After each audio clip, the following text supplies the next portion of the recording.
You on a journey to hell on earth, a journey to a place called Danan.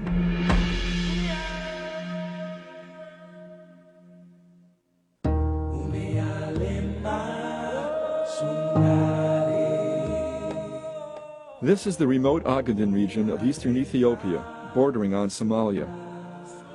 It's an area mired in a guerrilla insurgency and devastated by a lingering drought. As filmmakers, we're on our way to Danan, a camp for displaced persons, to try and show the world how the people of the area are surviving. We're still far from our destination when we spot a group of people walking across the desert, also heading for the camp. They're carrying everything they own. They agree to stop and talk with us.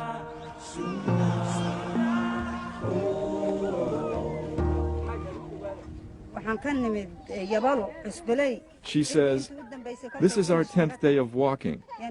We had nothing in our homes, nothing to eat.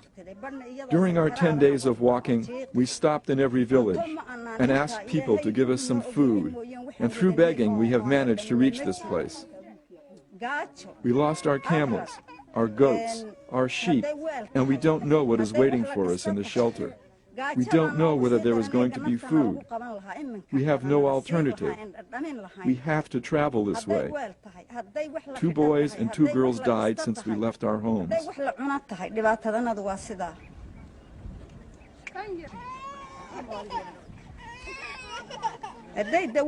"My daughter died 2 days ago. She was 15.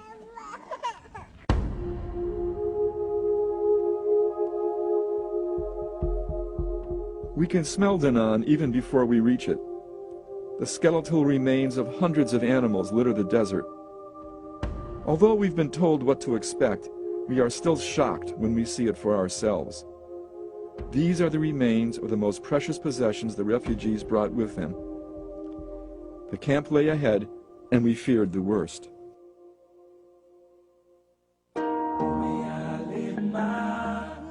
Here it is, Danan. Now home to 7,000 people living in tiny huts, not even big enough to stand up in. I came here with my wife and children, and 4 of them are now dead.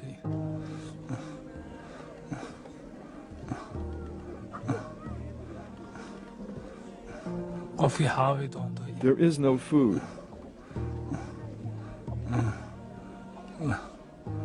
I haven't had water in 3 or 4 days.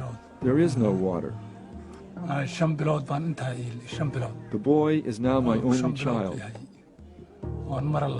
The only thing remaining is our fate, to die."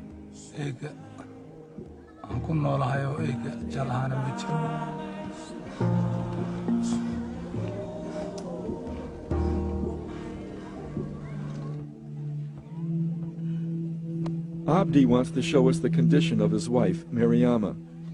She's had nothing to eat in days and has been lying motionless in the hut.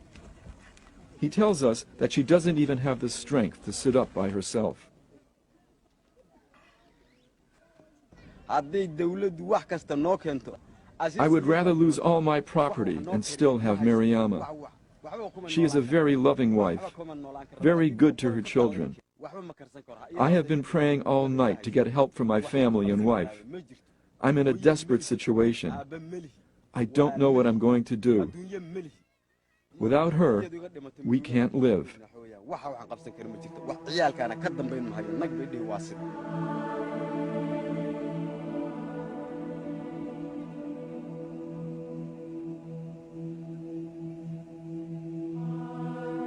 Even though we knew it wouldn't solve his problems, we gave Abdi much of our food for Mariama and the children.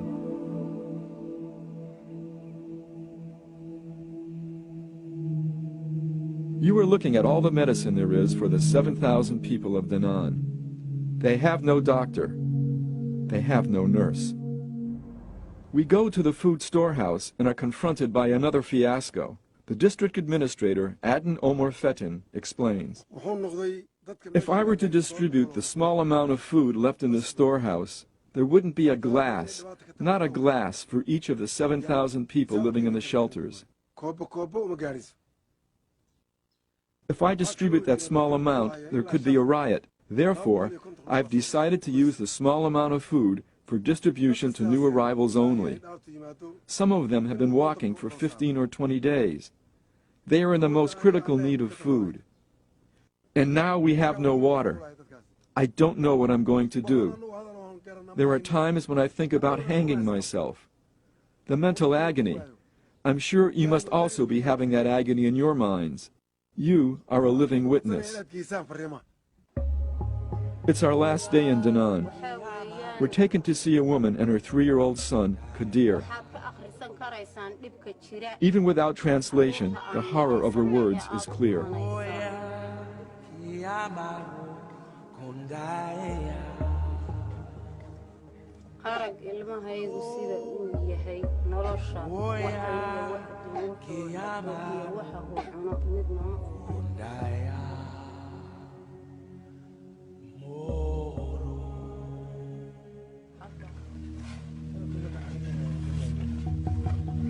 Each afternoon, just before sunset, we've seen processions of men leaving the camp for the cemetery.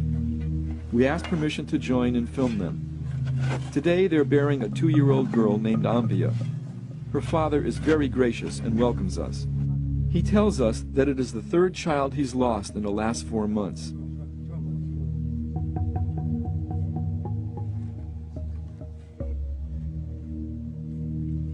As I watch the simple ritual, I feel helpless that we've not been able to do anything to aid these people. I feel angry that the world and its bureaucracies have forgotten the people of Danaan.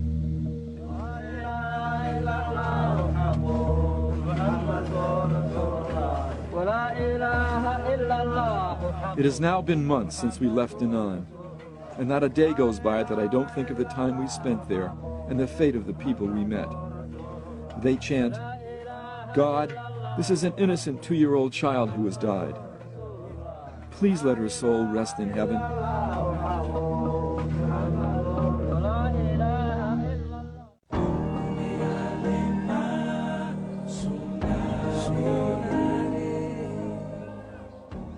On the day we left Danaan, there were over 200 new arrivals. On the day we left Danaan, they still had not received a food shipment. On the day we left Danaan, they still had no water. On the day we left Danaan, 3-year-old Kadir died.